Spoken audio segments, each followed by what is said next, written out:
Pada hari ini saya telah didatangi oleh pelbagai media yang minta saya mengulas pengumuman yang telah dibuat oleh Kementerian Kewangan semalam. Kerana saya dikatakan menyebut kalau Jumaat itu penghulu segala hari untuk orang Islam, bil air dan elektrik itu penghulu segala kenaikan.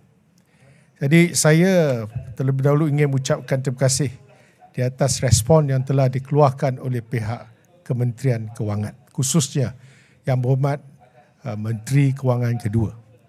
Saya perhatikan pengumuman semalam, ada beberapa aspek yang perlu saya mengulas. Pertama, kali ini, buat kali pertama, Kementerian Kewangan telah memberi pencerahan.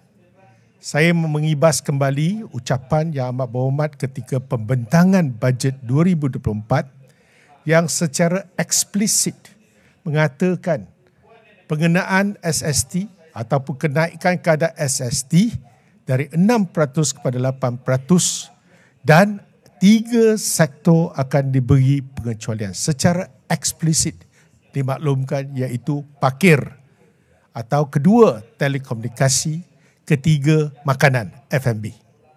Dan itu saja yang telah dinyatakan. Tapi kita sedar bahawa dalam pengenaan SST ini, ia berpandukan kepada details. The devil is in the details. Itu yang saya sarankan supaya kita dapat pencerahan daripada itu. Ya, semalam Menteri Kewangan mengatakan bahawa bil air dan bil elektrik. Bil air dia kata SST tidak ada. Kedua, bil elektrik untuk penggunaan 600 kW sejam ataupun bersamaan dengan bil elektrik domestik RM219.80 atau di bawah RM220, itu memang tak kena SST. Ini telah dilakukan sejak dulu, tak kira zaman siapa memerintah. Kalau yang elok, teruskan, saya tidak ada masalah. Tetapi dalam kali ini saya ingin mengajak rakan-rakan media melihat, saya buat secara menghurai dengan secara lebih bersistematik. Saya kata pengumuman semalam saya buat secara, saya sebelum ni mengatakan secara umum, iaitu tidak perlu dan tidak boleh dikenakan kenaikan SST. Okey, kalau sedia kala, okey. Kalau ada bagi exemption, okey, tidak ada masalah. Tapi hujah saya yang paling penting ialah kenapa berkali-kali kenaikan kadar elektrik.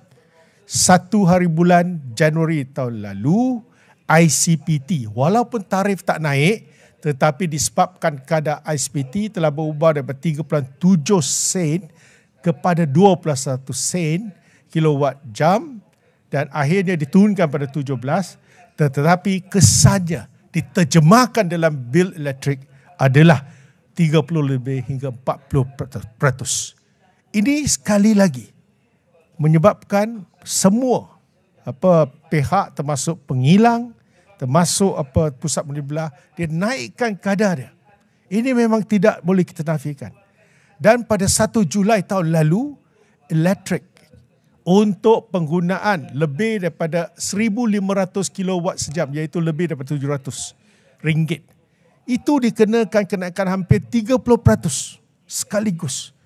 Mulai tahun ini, 1 Januari, kenaikan 5 hingga 6% untuk kategori 600 kilowatt sejam kepada 1,500 kilowatt sejam.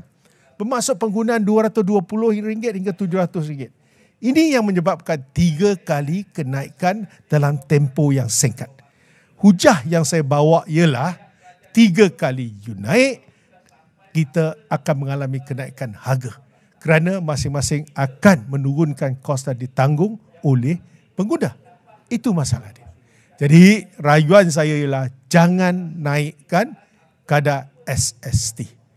Ya, untuk golongan yang termiskin B40, mungkin mereka tidak terkesan selama ini, tetapi tidak terkesan dalam konteks bil elektrik. Tetapi mereka tidak lari daripada tempiasnya apabila ada kesan kenaikan sama ada melalui pengenaan SST atau kenaikan kadar SST ataupun setiap kali kenaikan tarif. Itu yang menjadi masalah. Jadi saya nak terangkan apa yang diumumkan semalam, baik air itu tidak dikenakan. Elektrik pula hanya dinyatakan iaitu dasar yang sedia ada. Iaitu di bawah 600 kilowatt sejam tak kena. Iaitu bil kamu kalau kurang daripada RM220, kamu tidak akan kena. Seperti sedia kala. Tetapi yang tidak dinyatakan ialah komersial. Itu tetap kena. Dan sekarang dalam cuaca panas, kebanyakan keluarga dah tambah aircon. Ini yang jadi masalah. Dan saya rasa M40 tersepit. Dan masyarakat perniagaan memang tak boleh lagi. Dia akan kena 2%. Saya merayu sangat kepada kerajaan. Aspek ini, saya khawatir dia akan menaikkan harga barang lagi. Sebab tu kekhawatiran saya nyatakan dalam Dewan Rakyat.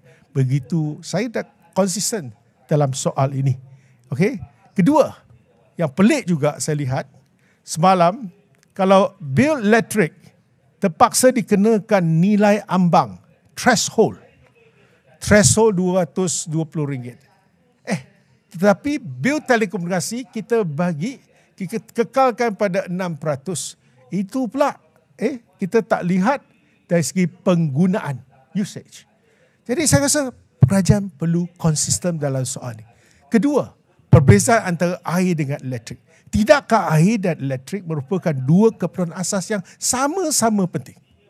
Jadi sebab tu saya kata penghulu segala kenaikan.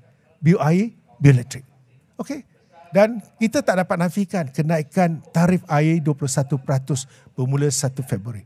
Kekhawatiran saya, rakyat tak dapat menyerap tekanan yang begitu besar. Dan saya merayu supaya kerajaan untuk membuat sesuatu.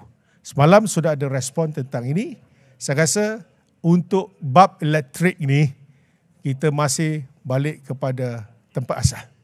Iaitu yang dulu dapat exemption.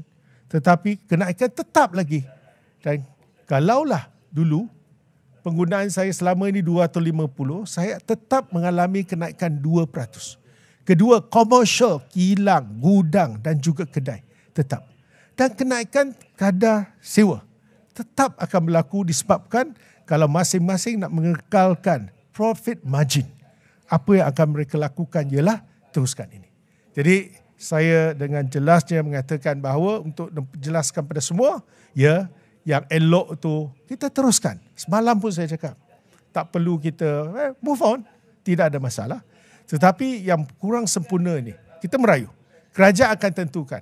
Dan saya nak nyatakan sekali lagi, sekurang-kurangnya, kalaulah orang ada yang ejek kita kata dalam Facebook, kata, sebelum ni air tak kena, elektrik di bawah RM200 tak kena.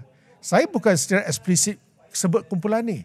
Saya cuma kata dalam kes elektrik, kesannya kepada pengguna akhirnya. Itu yang penting. Kedua, saya juga menyatakan bahawa dalam konteks elektrik ini adalah sesuatu yang essential dan kita perlu lihat mendapat respon yang lebih baik daripada kerajaan.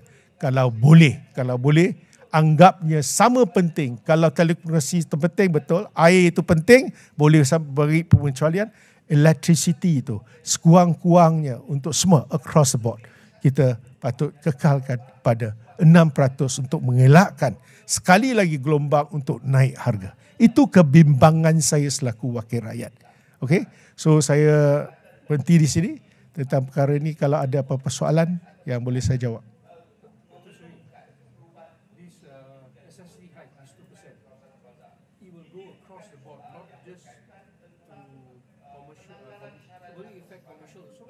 You see, yesterday, based on this statement, it's only mentioned domestic. Domestic means household, your house. But things that not mentioned here is still subject to the 2% increase. So that means the commercial ones, formerly they had to bear the increase, and now they're going to get one more round. It's 2%. That's why I said, this announcement, you are just telling us you don't impose on those below 220, and water you don't impose. And Actually it's quite strange. Semalam saya kemarin 27 hari bulan, saya tanya dengan menteri pasal nakol. Dia kata nakol pun bincang pasal pengenaan SST terhadap bioair dan bioelektrik. So kita semua keliru. Kalau kabinet sudah, jawatan kuasa kabinet pun sudah bincang bioair bioelektrik, orang akan anggap macam ada. Tetapi sebab tu saya kata, apabila teks ucapan dulu secara eksplisit hanya sebut 3, kalau air bagi jaminan air tidak akan kena atau elektrik tak akan kena. Dan settle. Sebab tu saya kata respon tu kena cepat dan kita kena ada certainty dalam soal ni. Kerana ini ada kena-mena dengan kos pengeluaran, productivity. Okay? So ada apa-apa soalan yang perlu saya jawab?